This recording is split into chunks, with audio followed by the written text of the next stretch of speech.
Well, we're going to switch the format a little bit. Normally, Naren starts here and he talks about the coaching in action segment. And we're going to mix it up a little bit today. And the entire episode is going to be Q&A. Question and answers, questions that have been submitted by you. We selected 9 questions that we think were most pertinent, and we're going to walk through those, the questions, why your website isn't bringing in new patients and how to fix it. So I'm going to go ahead and kick off, Naren, without any further ado. Let me go ahead and start. Here's question number 1. I hear horror stories about dental websites no longer showing up on Google. Is this true? And what should I do to avoid that from happening to me?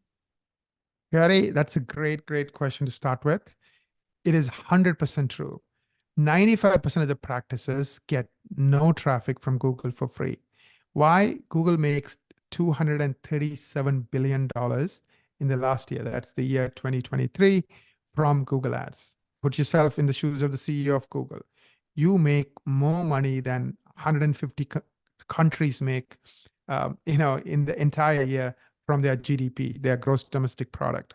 You make so much money, and you make almost all of that money from these Google ads. So if I'm you, if I'm the CEO of the company, I need to make sure nobody gets free traffic. So everybody's going to pay me a lot of money so I can keep making even more money next year. In 2024, I guarantee that number, $237 billion, is going to be bigger, just like it has been every year. So what that means is, if you're in the 95% bucket, meaning you are one of the 95% of the practices who's not ranking, then of course you're not going to get any benefit from your website. You might like the website, it might look good, but it's literally a useless website. It doesn't do anything for you. So unless the patient already knows you, then great. Yeah, they're going to find you and go to your website. But if they don't already know you, then it's not really going to help you grow your practice. So it's really about organic search engine optimization. Organic, there's different definitions of organic. In this context, it means that you're not paying Google to get on page 1.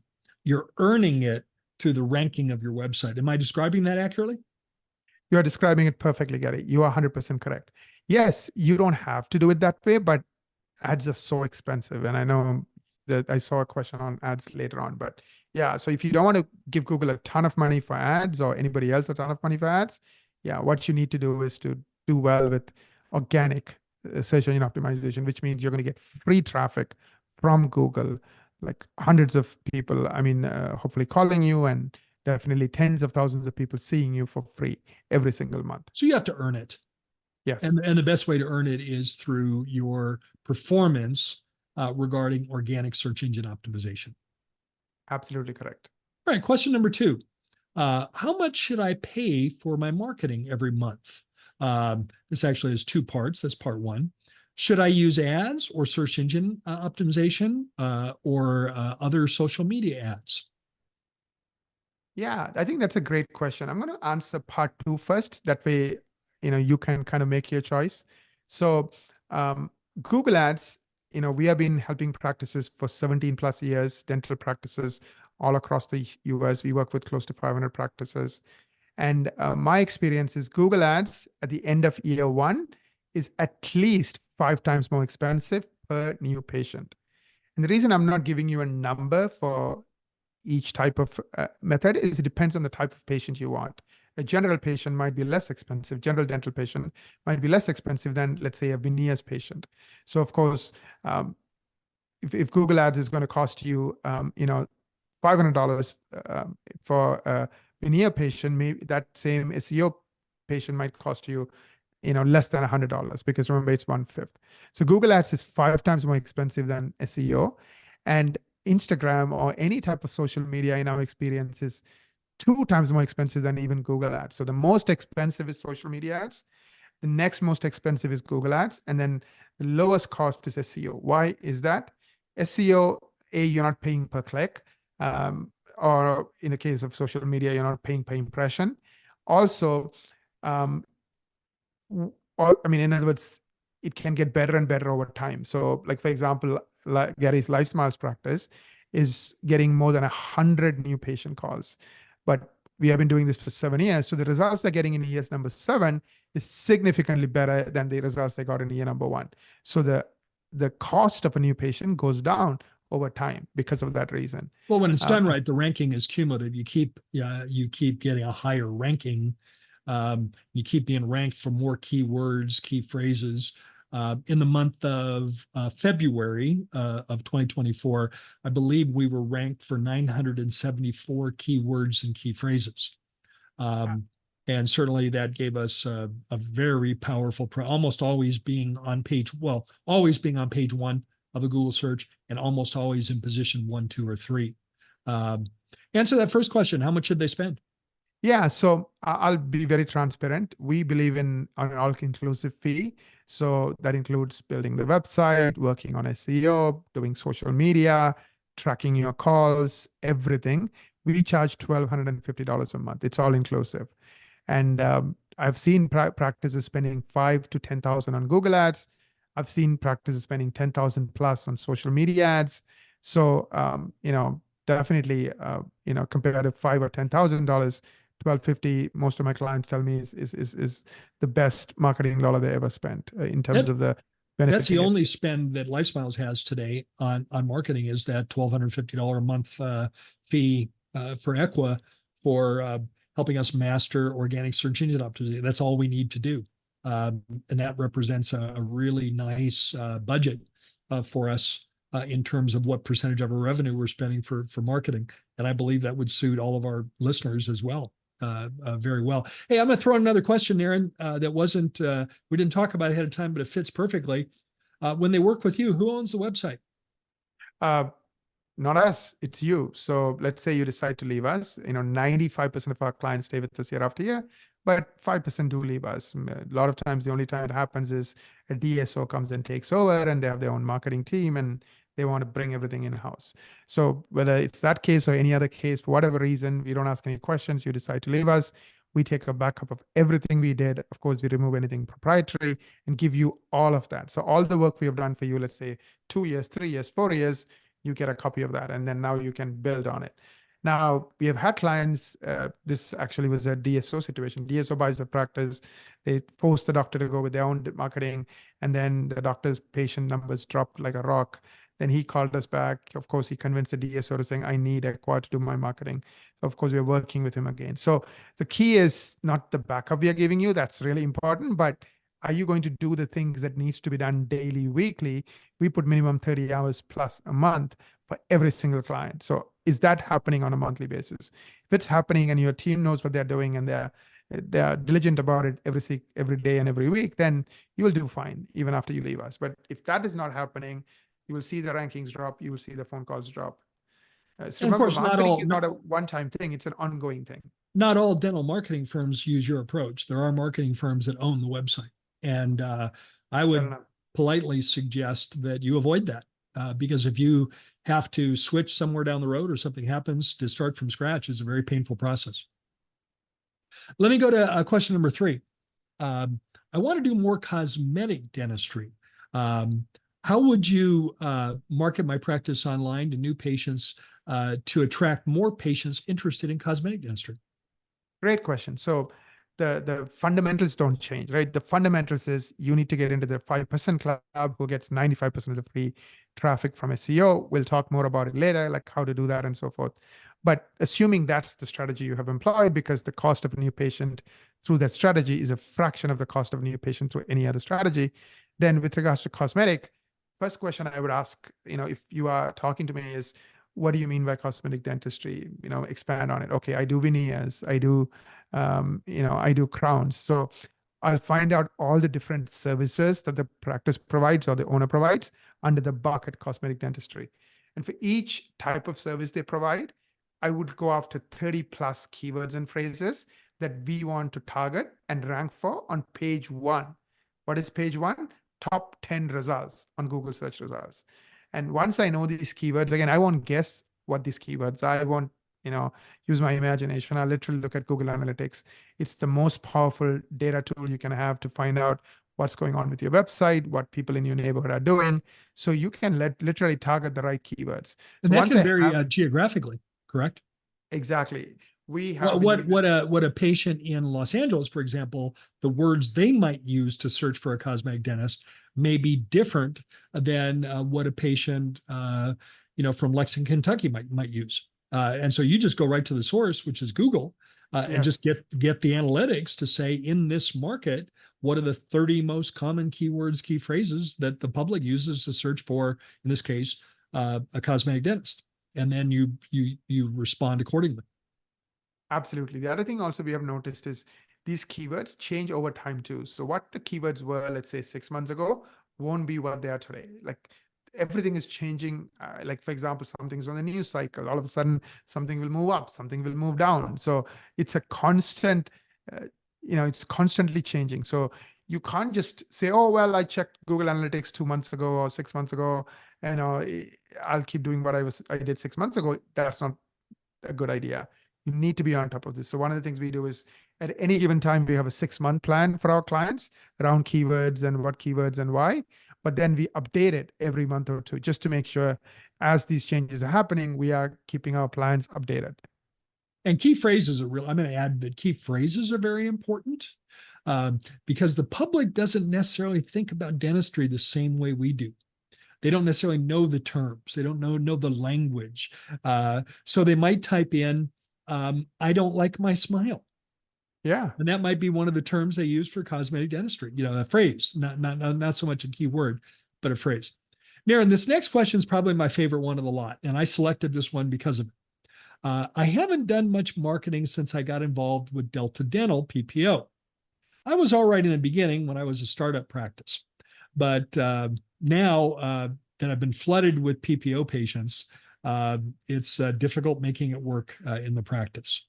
I've listened to your podcast and I realize now that I think of my insurance adjustment, my Delta PPO insurance adjustment as a marketing expense. When I look at it that way, it's very sobering. I'm looking to increase my online marketing presence and move away from Delta as a source of new patients. Where should I start? That's a great question, Gary. I think this question probably applies to tens of thousands of dental practice owners all across the country. You have done case studies on this, and and these case studies are actual doctors who come to you to have you help them, drop PPO plans, and hopefully one day, maybe not even have any PPO plan dependence, meaning they are totally free for service. But regardless of how far they want to go, the first thing you do is, you look at how much they're spending within air quotes as a marketing fee. In other words, what's their write-off, meaning usual and customary fees versus what they end up actually getting. And I remember a case study you shared with me that $1 million practice that was collecting $1 million, 80% PPO patients was giving up $536,000. Gary, is that correct? 537. They had to produce 1,537,000 in order to collect $1 million.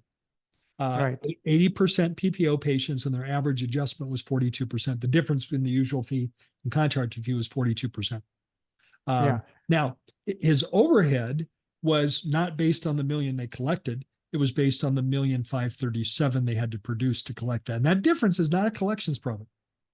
It's an adjustment problem. That office is spending, in language that I asked you to think about it, they're spending $537,000 a year in the form of marketing.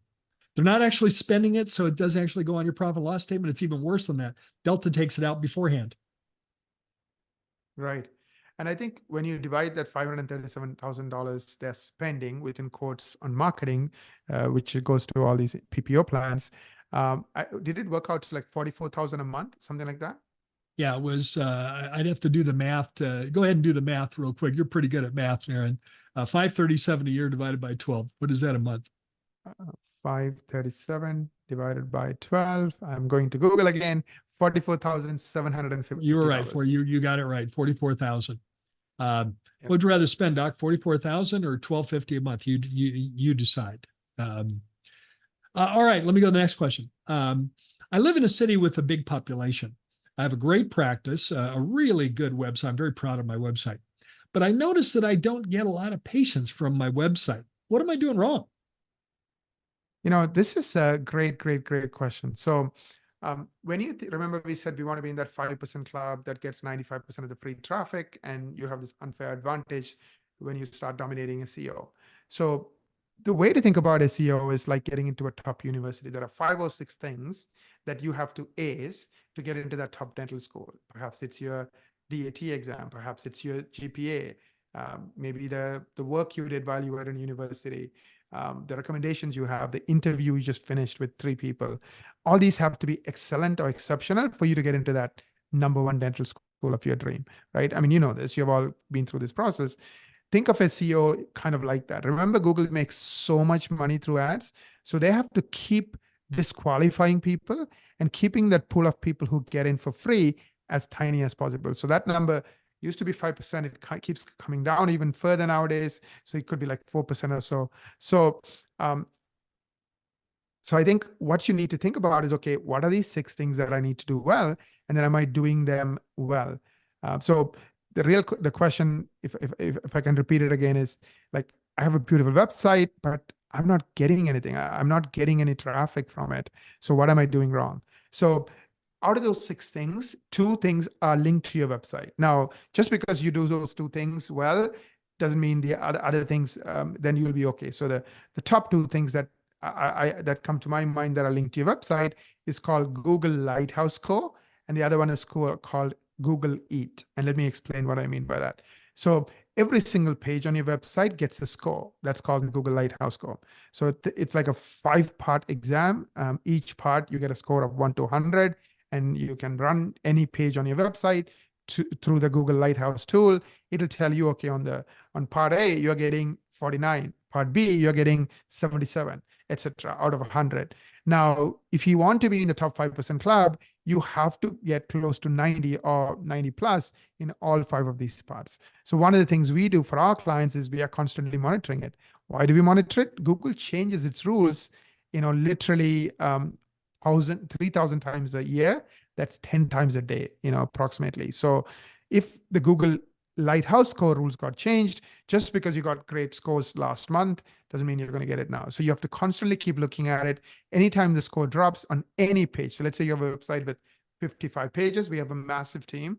They look at all 55 pages, all 55 scores, and they keep working on it. So, and sometimes these things take time. Like a single page to get it to where you want it to get it to might take 4 hours worth of work. We don't nickel and dime, it's all inclusive. So we just stay on top of it and we make sure that Lighthouse Score improves. So that is one of the biggest things they do wrong. I'm being very specific to answer a very specific question. The other one is Google Eat. E stands for expertise, authority, and trust. 90% of the websites I look at don't even know what it means. They don't incorporate, the fact that you have a degree, the fact that you have videos where you're featured as an expert. They don't incorporate these things the right way on the relevant pages. So because they don't do that, they don't get brownie points for Google Eat. Again, one of those 6 things you have to ace. Because they don't ace either one of them, they don't rank. Of course, original content is linked to your website. That would be the third thing I would touch on. But there are 3 other things that are also important that may not have a lot to do with your website. So if all these 6 things are going well, the 3 things related to the website and the other 3 things, then you will be in the 5% club, or you get nothing. Like, it's usually like either you are in the 5% club and you're ranking for a lot of keywords, or you get nothing. So Naren, I really enjoy the way your mind works because you immediately go down to the copious details. Can I answer the question a different way? The question was, what am I doing wrong? Doctor, what you're doing wrong is you have the best website that nobody sees. There's the actual answer. Or you could listen to the last 10 minutes of Naren. But you have the best website that nobody sees. That's a booby prize. And the reason I can speak very passionately about this is I also at one time had the greatest website that nobody ever saw. That was before working with Echo. and trust me, that is a fail because it's all about being seen. Now, I want your website to look good too, of course, but what this, because I'll read the question again there. I live in a city with a big population. Well, right there, it's harder to get on page 1. Yes. Well, we're in a city. Phoenix is the 5th largest city in the United States. No one thinks of Phoenix as being the fifth largest city. Look it up. We're the fifth largest city in the United States. Over 3,000 dentists have a Phoenix address. It's very, and how many are getting on page one, Darren? 10. 10. So I got to be in the top 10 of 3,000. I have a great practice. I have a nice website, but I notice I don't get a lot of patients from it. I said, what am I doing wrong? You have a great website that nobody sees. And the answer, you need to change it so you get seen. Now you can go back and listen to the last 10 minutes of Darren blabbering and do what you need to do to have it get seen.